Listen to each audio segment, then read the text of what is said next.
In this activity, we're going to continue working with Hyper-V, and in this case, we're going to work with it through the Hyper-V manager to start, and manage, and control our virtual machine. So let's jump on in.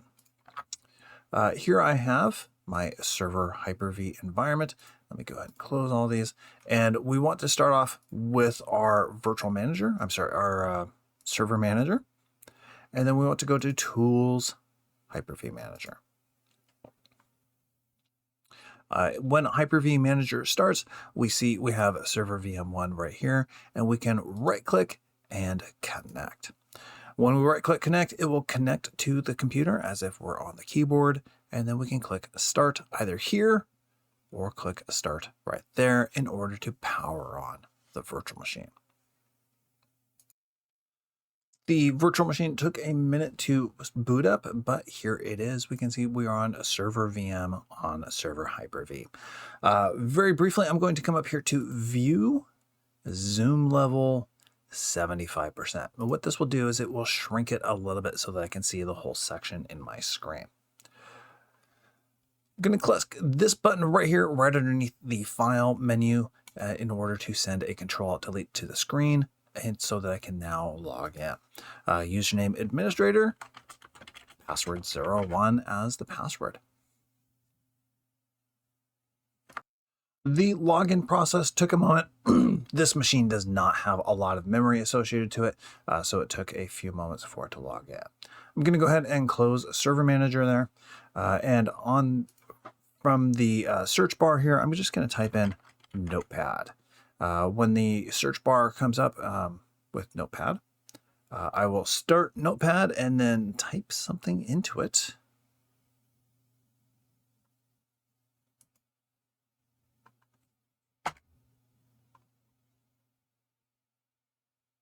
There we are. So Notepad has gone ahead and opened up. I'm just going to go ahead and type my name right here. And as the instructions say, I'm going to make special care not to save this file just yet. Instead, what I want to do is in Hyper-V, I want to come up here and click Action and Save.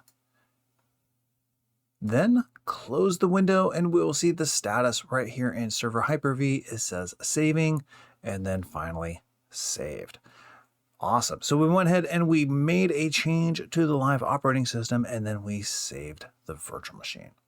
At this point, I'm going to go ahead and connect and then start it back up. When we start it back up, we will see that our Notepad file is in fact still up and running.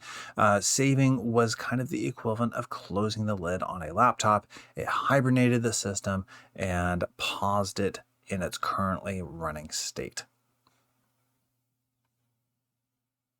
There we go. There's my Notepad with my contents in it. Next thing I want to do, I'm going to File, Save, and I will save this to the desktop.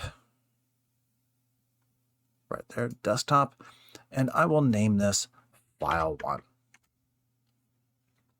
Great. Next thing I want to do is up here at the top, I can either go to Action, Checkpoint, or I can click this button right here to create a checkpoint. I'll go ahead and click that. It asks me for a name, and I will call this Before Deleting File 1 and say OK. Down here at the bottom, we will see taking checkpoint. And so I want to wait until that finishes. And here it gives me a nice message saying that a production checkpoint was created. It says that this is primarily for backup technology. And your running application state, such as things in memory, are not included in the checkpoints. That's fine. This is for a backup or recovery type operation where I can make changes to my environment, like installing updates or making changes to an application, and then roll back if necessary. Now that the virtual machine is done checkpointing, if I click back here to Server Hyper-V Manager, we will see I have my initial config, but then I also have my before deleting checkpoint 1. Back in my virtual machine, I'm going to close Notepad, and here is the file that has that. I'm going to move that into the recycle bin, and then I'm going to right click the recycle bin and say empty. And yes. In theory, I've gone ahead and made a major change to my production environment and things are no longer working. I need to recover from that environment. With the VM still running, I can go ahead and come back here and to Hyper-V Manager, right click before deleting file 1 and click apply. Yes, apply. Do not create checkpoint apply, just apply. And that will take a second to finish as well. Once it's done, I will go ahead and power it on.